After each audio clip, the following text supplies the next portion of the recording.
papatayin siya nun. Papaluin siya, talo nga si Jimmy. Oh, laki kasi nun eh. Malaki nun. Ganun yan. Kaya nga papaluin niya si Jimmy. At saka sino pa yun yung police patola? Yung nakabike. Naka-uniform ng police. Walang umaawat eh. Nung sasapakan siya. Wala na rin yun eh, no? Hindi na nadaan dito nagwawang-wang. Wawang-wang yun eh. Police patola. Simula nung namatay si Papa, wala na rin. Sabi sa akin, bebe. Buti na may ngipin ng police. Dilaw. Nandiyan naman, pupil ko. Kaya magbabasa ko rin gano'n. Kaya si bebe nagsabi nga sa akin. Oo, dilaw na dilaw. Nakabay kayo. Wow! Nakakam. Ang sulat niya yung pangalan mo. Sinulat niya puro bilog-bilog. Wala pa naman yun. Tapos, matatanda ako, basta sobrang hindi ko kilala yun na nagbabike. Iba pati magsala. May, Buti may, ano naiintindihan ba? ni Papa yun. May nagbabike na parang kinausap lang si Papa, nakabike siya. Tapos nakita niya kasi si Papa nagpiprito ng putlong. Hindi niya alam, hilaw pa. Kinagat niya. Tapos pagkagat niya, hilaw. Kasi noli niya.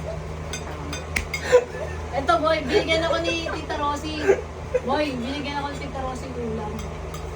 Tapos si Papa. Munggo yan, munggo. Munggo. Tapos may sabaw. Tapos si Papa, mamainit. Sinublob ng daliri sa sabaw. Papa naman eh. Favorite ko nga yung sabaw eh. Pero nalala ko si Iking eh. Ano? Takaw ni Papa sa chocolate eh. Yung bang bigyan yung ano ni Halilo ng Papa, daddy niya. Tinatago niya may bigyan tayo kay Lisa. Kanina ba yung ano, yung si... Di ba dati may sirang sopa dyan, may sirang upuan. Doon nakaupo si Iking. Ganun siya. Ganun siya, nakaupo. Naglalaro kami ng bato-batuan, natamaan yung tuhod niya. Sabi niya, Sinatamaan. Ako kasi nagbabato-bato kami sa langit. Tapos pagkabagsak ng bato, tumalbog, tumama sa tuhod niya. Kasi sa pool talaga. Sabi niya, virus. Si Hani ba? Hindi. Ano yun? Kami nila Nikki yun, nagbabatuhan kami. Tapos natamaan yung tuhod ni Iki. Sino pinagbintangan? Hindi, tumatawa lang kami. Hindi kami nag-sorry. Bata pa kami nun eh. Oo, yun si... Tapos ano si Hani, no? Nadulas yun sa Bulacan. Achoo! Meron pa yun dyan sa Meldan yung kay Bobby. Yung sa Paco. Boy. Natusok si Hani naman pagkakalaro mo. Lumubog. Sabi niya, boy! Tawagin mo si Nanay Lourdes! Kami ni Baby tumatawa. Gago. Nanay Lourdes. Sabi namin ni Baby, kaya mo yan, Nani, angat mo lang. Bumisip. Eh, gagawa naman yun si Baby. Sabi na kahit Nakaloko. nasaktan Hindi ko Sabi ni Baby, Ani, lagyan natin sabon. Gago talaga sa Baby. Ay, may papakita ko sa inyo sa Riden. Bilang sumabat sa usapan namin Tito Rick. May dala siyang, may dala siyang toolbox. Sabi. May kapagkwentuhan siya. Nakita daw niya ginagawa daw yung bubong natin. Sabi, ang kulit na ni Riden. Dal yun. Kita eh! Ayos ka bubong! Ito na yung natin. Sinong Raiden? Anak niya yan. Narinig na ano. Nagkukwentuhan kami Tito Rick. Maingay dyan lagi pag nilabas yung sasakyan na buo. Tapos tinawag ng mama niya. Bakit? Bakit Ito. pa matawag? Yan. Nagkukwentuhan kami.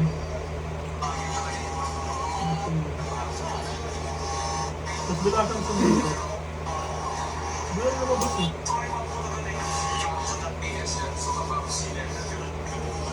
Dito mo. Ayan o. Kumakatok siya. Ayun na!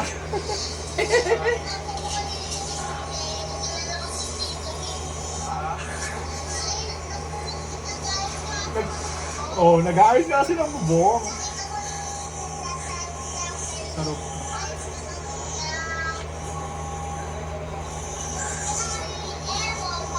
Aircon, tapos alam niya nga lahat.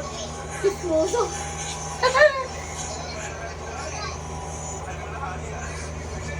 Lumahan niya. Biglang pumasok eh. Oo, kumakatok siya. Sa gate.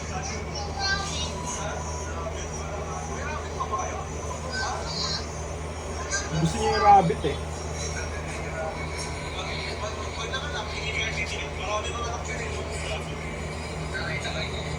Pumatok para lang magkwento. Oo, nakita niya kasi si Tito Rick nag-ayos doon ng aircon.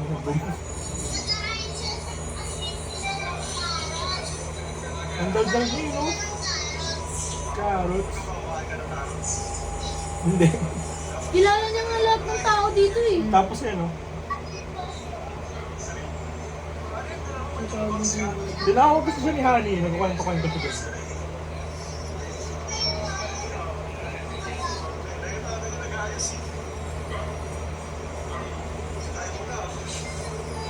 Ano si Kuya Buddy?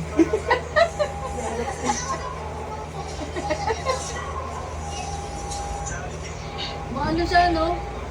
Paglaki kaya niya, madaldal pa rin kaya niya. Babasa na ng English yan. Hindi, matalinis lalo niya sa English eh. Ang kulit niya, ang kulit ng boat niya. Grade 1 yun eh. Ay, kinder. Kinder boy na. Kinder. Pumapasok na ng, ano, Ba't Tito Rick tawag niya? Yung lolo niya na yan. Ako nga na-atibit niya. Ay, atibit. Di ba nung nakasalubong natin, ayun o, nag-ayos siya sa bata. Kulit niya yan eh. May dumaan na bata, mag-ayos. Maano sa Bibo, no? Bibo. Oo.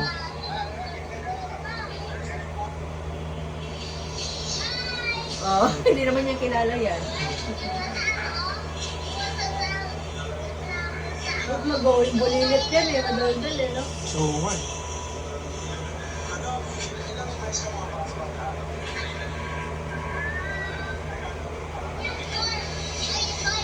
Five.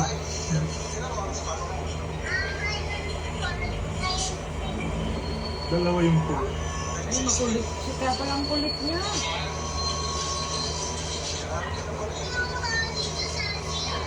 Yung tao dito sa sila. Yung naligo na ako. Ang kulit niya eh, no? No? Ano nga yung babay ka nung tagdadating lagi si Kuya Manny. Kuya Manny! Nung nakasalubong namin sa market ni Mama. Tinawag. Tapos tawag sa akin, Kuya! Ano ba sabi niya? Pogi mo, Kuya! Kita ko niya dun sa may saging. Bigla kong gulat kasi nagkuha ko ng itlog. Ano niya? Biglang sigaw. Hi, Ate Wet! Alin? Siguro kung nandito pa yung anak-anakan ni Penten, si ano, Elijah, no? Kasi nilaki niya na siguro. Oo. Kasi edad lang sila halos nun. Eh. Yung cute-cute din ng bata na yun. Oh, yan. Yung lusog. Asan na kaya yun? Kilala rin ni nung anak niya ni mga doon kila Sanchez. Ay, Kuya Ben! Hindi ganun ang tawag niya. Ay, kagawad. Hindi, yung mga nakita ko yung tinawag niya yung Ben eh. Sabi niya, Kuya Ben! Ganun siya. Kilala niya nga lahat. Tapos, sinong nanap niya? Ate Bing, kilala ko yan eh. Ibing! Tapos sabi niya doon sa mga bading, ang ingay niyo! Ang ingay niyo! Sabi niya, inaano niya yung mga bading, sinisipan niya. Ito? Biglang lumalabas yan, tumatakas kaya nilunod. Eh, nabuboring siya sa loob eh. Biglang lalabas si mama niya. Ando na, layo na sa loob. Tapat na kay Lagiyaya. Natutuwa ka rin sa kanya si Tito Bebot eh. Pupunta yan doon. Siya natatawa si Tito Bebot. Alam ko, pupunta yan doon sa lulan niya. Pero, Sa barangay? oo, walang alam yung nanay. Kaya pag pumutok yung gate, eh, di ba? Pero ingat kasi may mga Yun nga, hindi. Tsaka yung mga manguhang bata. Pag nakikita ko yan dyan. Uy, yan doon. Tangaling dapat. May nangunguha ng bata dito. Manguhang ng May bata. CCTV doon, kaya lang, pag nakuha na siya, wala na. Kaya nga. Ay, yung nasa kotse nga, mahuhuli na. Nakatakas na rin. Nahuhuli na yung nanguha ng bata ko kotse. Inaano siya ng mga tao, inaharang siya, nakatakas na rin. Oo, yung nakita ko yung isa. Hindi, kasi minsan, busy yung mama niya, tatakas yun. Wala sa alam pupunta din sa lulan niya, sa barangay. Biglang sumusulpot din dun sa barangay. Kaya nga pag nakita ko yun dyan na, tapos Siya nga lang yung bata dyan, mahilig siya sa laro. Alam mo yun, hindi siya mahilig sa cellphone. Tapos mga bata ngayon, puro cellphone na yun. Siya nga yung pasimunod. Siya na nga lang yung bata dito parang ginagawa yung dating yung panahon mo. Ayan boy, nag-break siya. Sabi ng Dapat kasi wala pang cellphone pag bata pa. para ma-enjoy man lang yung pagkabata. Yung lolo niya ngayon si daddy niya, sabi, tingnan mo, ikaw lang